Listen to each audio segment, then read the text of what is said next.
नमस्कार दोस्तों, स्वागत है आपका अपने चैनल में। आज हम लोग बात करने वाले हैं, जब शेयर मार्केट में हम आते हैं तो शेयर मार्केट में स्टार्ट कैसे करना चाहिए। क्योंकि हर एक साल लाखों, हजारों, करोड़ों लोग आते हैं और चले जाते हैं, तो इसके लिए हमें क्या क्या करना चाहिए जिससे हम लॉन्ग टाइम में शेयर मार्केट में बने रहें। और शेयर मार्केट का सबसे खासियत क्या है और किस तरह से ये काम करता है, दो चीज़ को आज हम लोग फोकस करने वाले हैं। जब हमारा ड्रीम बड़ा होता है तो कोई भी ड्रीम को कंप्लीट करने के लिए मतलब हमें टाइम चाहिए होता है। स्टेप बाय स्टेप जब हम बढ़ेंगे तभी हम जाके उसमें ग्रो कर सकते हैं। जीवन के किसी भी स्टेप्स में हो, वो पढ़ाई के क्षेत्र में हो या खेल कूद के क्षेत्र में हो या कोई भी बिजनेस हो, तो हमें स्टेप बाय स्टेप ही अब बढ़ना है। जब स्टेप बाय स्टेप बढ़ेंगे तो हमें गिरने का खतरा कम होता है और बढ़ने के लिए स्टेप बाय स्टेप हम मूव करते हैं फॉरवर्ड की तरफ। सेम उसी तरह से शेयर बाजार में भी यही सिचुएशन है। जब हम मार्केट में इंटर करते हैं तो हमें किस चीज़ से स्टार्ट करना चाहिए। हमारे पास अगर प्रोफेशनल डिग्री नहीं है, हमारे पास अपने माँ बाप या घर का ऐसा सपोर्ट नहीं है, एनएससी बीएससी में वो ब्रोकर नहीं है, तो हमें क्या करना चाहिए।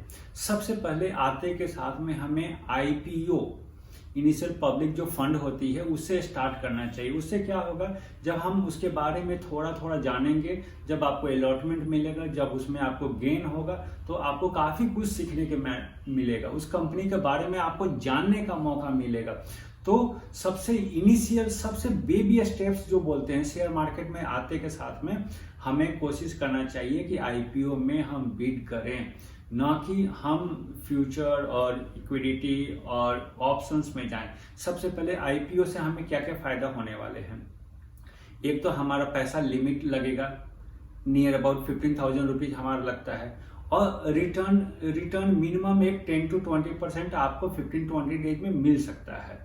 ठीक है, कई बार वो नहीं मिलते हैं, लेकिन फिर भी आप जब होल्ड करेंगे, अच्छे कंपनी का आप डिसीजन करेंगे। अच्छे कंपनी का मतलब है आप उसके कंपनी के बारे में जानिए, उसका बिजनेस जानिए, उसका ग्रोथ जानिए, उसका फ्यूचर प्लान क्या है, उसका फ्यूचर में वो क्या क्या करने वाले हैं। तो इसके लिए क्या करना चाहिए, जब इस तरह से आप छोटे छोटे स्टेप्स में कंपनी के बारे में जानेंगे तो उसके अनुसार ही आप जब पैसा लगाएंगे तो वो इनिशियल में आपको हो सकता है पैसा कम बने, पैसा कम मिले, लेकिन आपका पैसा का नुकसान नहीं होने वाला है।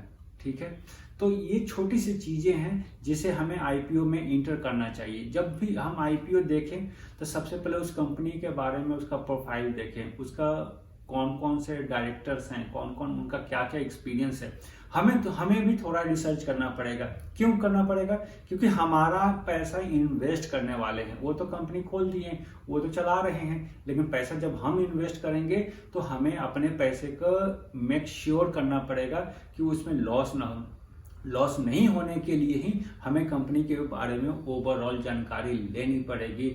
उसके कंपनी के क्या डेप्ट्स हैं, क्या कंपनी का क्या प्रोडक्शन है, और उस प्रोडक्ट का क्या मार्केट में यूजेज है, मतलब किस तरह से लोग, कौन उसके कस्टमर्स हैं। जब ये सब चीजें जानेंगे तब हम उसके बारे में, कंपनी के बारे में एक ओवरऑल आइडिया हमें लगेगा, और हमें देखना पड़ेगा कि वो मार्केट में रियली सस्टेन कर पाएगी कि नहीं कर पाएगी। जैसे एक दो मैं एग्जांपल दे देता हूँ। जिस तरह से आपने अभी रिसेंटली जोमेटो का लिस्टिंग देखा है। जोमेटो, सब लोग आज के डेट में सब कुछ ऑनलाइन है, डिलीवरी होना है। उससे पहले हम लोगों ने देखा था आईआरसीटीसी का, जब आईपीओ आया था तो काफी मतलब बड़े लिस्टिंग हुए थे। हैप्पीएस्ट माइंड का आया था, रूट मोबाइल का आया था। मतलब ये जो कंपनी है उसके बारे में लोगों को ज्यादा जानकारी नहीं था, लेकिन उसका मैनेजमेंट, उनका काम लोगों को इतना पसंद आया कि लोग कई मल्टीप्लाई में उसमें इन्वेस्ट किए। और आज उसका देखिए, आज जब इसको आप पीछे मुड़कर देखेंगे इस आईपीओ के बारे में, तो वो अपने कस्टमर्स को, वो अपने शेयर होल्डर को कितने टाइम्स पैसा बना के दे चुका है। इसीलिए मेरा आपसे सिर्फ एक ही रिक्वेस्ट है, जब कभी भी आप मार्केट में इंटर करें तो ध्यान रखें और आईपीओ के साथ ही शुरू करें, ना कि फ्यूचर एंड ऑप्शन और इक्विडिटी के साथ में। और जब आपका ये कॉन्फिडेंस बढ़ता जाएगा तब हम आगे चल करके आगे आने वाले टाइम में उस पर डिस्कस करेंगे और आपको बताएंगे कि कहाँ से एंट्री होना चाहिए और किस मार्केट में और कौन सा सेक्टर पे ध्यान देना चाहिए। तब तक के लिए आप अपना और अपने चाहने वालों का ध्यान रखें। जय हिंद, जय भारत।